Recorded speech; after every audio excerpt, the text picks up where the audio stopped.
Well, hello and welcome to this 8th evening of Legends presented by Carling, sponsors, of course, of the Carling Premiership here in Northern Ireland. And tonight we're at the Coleraine Showgrounds. We've already been to Glentoran, been to Glenavon, Institute, Lisburn Distillery, Cliftonville, at Linfield, and one that I can't remember because I wasn't there anyway. Now, the reason that I'm here tonight is that while the Legends have given up their time to be here, Jackie Fullerton has taken himself off to America.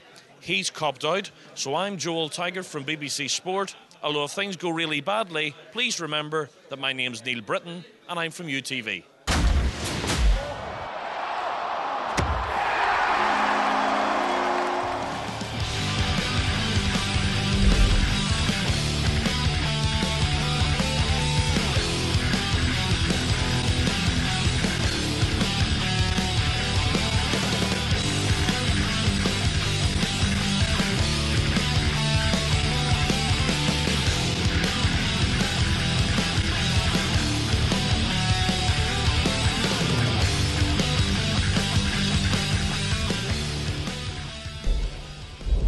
What challenges have you found being a manager compared to whenever you were playing? And how difficult is it as a manager? How frustrating do you find it?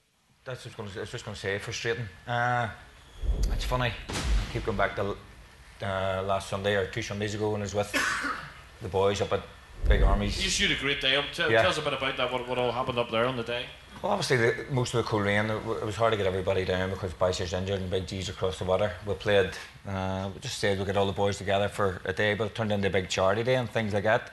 But to hear people, ex-players, when you were sitting talking to them, and the stories, some of which you couldn't obviously repeat. When there's a camera in the room. Or women. Was absolutely sorry, brilliant. you wouldn't like to leave. Sorry, they were actually staying to 10 o'clock. So. Was really, really good. And sort of, myself, Jerry, Trigger and Jody and that there, and something that I took off them was to try and that, and I sort of was speaking to Carsey next door, I'll accept our players when you're a manager making mistakes, but what I won't accept is a sort of lack of effort and will to win. I won't have that in my players. And what the players were saying to me, the ex-players, were that I shouldn't be judging them on the players that I played with, and they were 100% right. They sort of took it on board where, for example, if our centre forward can't hold it up the way Jody does, but I do expect them to, and it's wrong. So it was a great thing that night to listen to the boys, what they said, and their views on how to be a manager and things like that, because people say you never stop learning. But it's really, really frustrating because me personally, you'd like to step on and sort of go here and do that and things like that, or grab somebody by the scruff as you've done. I was just wondering how you felt. Obviously, you'd have been happy to have heard news that Coleraine had won the league in '74, but were you a wee bit sort of envious that you hadn't been a part of it, that it hadn't come a couple of years earlier? I left in January '74 to go live in Newcastle, and I knew they were running for the league, and whenever I heard that, it was breaking my heart looking out the window. I mean that sincerely. And I've never told anybody that before, but it was breaking my heart that I wasn't here. I'd been here so long before it, from 1956 up there, and I wasn't here. I just missed out on the league, missed out on the crack and all the rest of it. It was a bad moment, but what do you do? What does it feel like to be a Coleraine player who actually does have a Gibson Cup medal? Does it give you an extra sense of pride? Oh, it's great to have it. So it's a long time ago. I'd like to see somebody else get one, Stephen, but it was nice that it's great. Can you remember the day you won it, the game that clinched the season for you? Portadown 2 each. I scored and Ivan scored. The match was actually switched. We were to go to Portadown, and then there was no floodlights, and Portadown come here, their home match. We beat them 2-1, and then we went to Portadown. I think maybe there was 2 matches to go or 3, but we beat them. Or we drew them 2 each. Sammy Lunn, if you mind him, was playing centre half. And Bobby McCauley and Terry Kenyon. I think Terry's maybe dead, is he? Well, Victor will know. He specialises in playing with dead players. They weren't dead then, they weren't dead then, they were still And at the time, Desi, I mean, because I don't know, at least half the people here look when I looked down here, probably more than half maybe wouldn't have great memories of that. But what was that like around the town? Coleraine have won the league championship for the first time. Oh, it was brilliant. It was absolutely brilliant. We had a great time. I don't even mean it.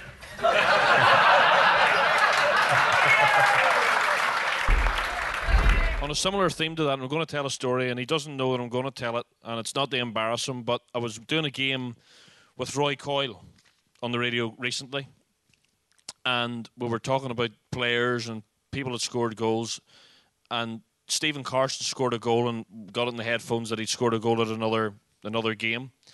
And Roy Coyle turned around and he said, "That's the one player that I never ever got that I wanted." And he said, Stephen Carson was the one player I wanted to sign.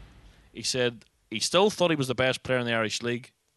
And he said he had him sitting in his office and he had him ready to sign and he made him a good offer. And he said, I'll never forget, Stephen Carson turned around and said to me, he said, "Roy, I'm sorry, I'm a Coleraine fan. I'm signing for Coleraine."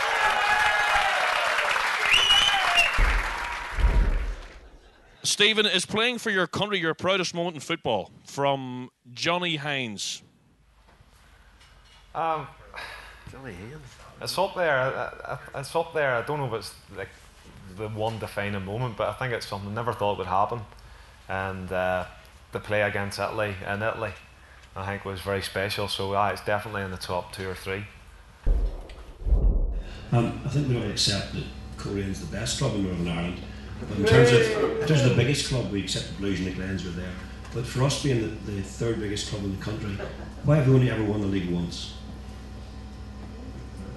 Start with Victor. Weren't good enough.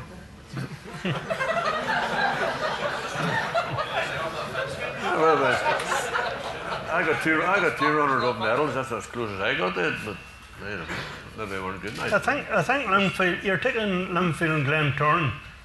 9 times out of 10, they're buying the best players it's about are in the Irish League, or they're bringing them in from Scotland or England. And usually in our position, that what always happened to us, we played well against Glentoran, Linfield, the top teams, and we fell to the weaker teams. That was always our downfall. You know, no disrespect to the smaller teams, but they were the teams that come and took points at the showgrounds. Where if Linfield or Glentoran come, we beat them in the showgrounds, or could have went and beat them. It's happening this year. I think we just. I think it's the same as Victor. I think we have 2 runners-up medals. The first one, I probably take hold my hands up, was probably a big part of why we didn't win it. When the year we first came up, because we'd sort of got on a winning run when we were in the first division, when it was a really, really good first division, the standard was quality. We came straight in the next season, won the Ulster Cup, which again, with a couple of boys from down south come in, top players. But I agree with Ed. Yeah, they pipped us, but again, when we played in the first division, we just played teams off a park. But when we came back up in the Premier, we found a lot of games where players sort of, because we weren't in the league for a year, I found tried to bully us, and we weren't accepting it. And we picked up a lot of stupid bookings and sending offs, and I think, well, one of the reasons, not the main reason, was I think he ended up with like an 8-match suspension or something, which maybe cost us points. But we like the goal score, somebody to score maybe 20 goals a season. And I think when I got Danny Shippen from across the water, who done really well for Glenavon, but he just didn't fit in at that time, and we needed somebody to come and stick the ball in the net. And money counts, in football, and if your budget is 5 times bigger than everybody else's, you really should be winning. There's no excuses. I still think we should be able to. But this season's given you hope that it could happen. I think as a footballer, as a person, you never, you're never in awe of anybody. You've your own pride, and you want to go and do well. And I think this year again, we've had injuries at times, and players like myself and Boise have been injured for lots of the season and played through it. Whereas Linfield, with a bigger squad, can bring in 2 or 3 players to freshen up, and they come in fresh and let their so-called better players maybe get a wee rest, and then they come back refreshed. So I think it's money and having a big squad, and I just think we're probably 2 or 3 players short, but not far away. Okay.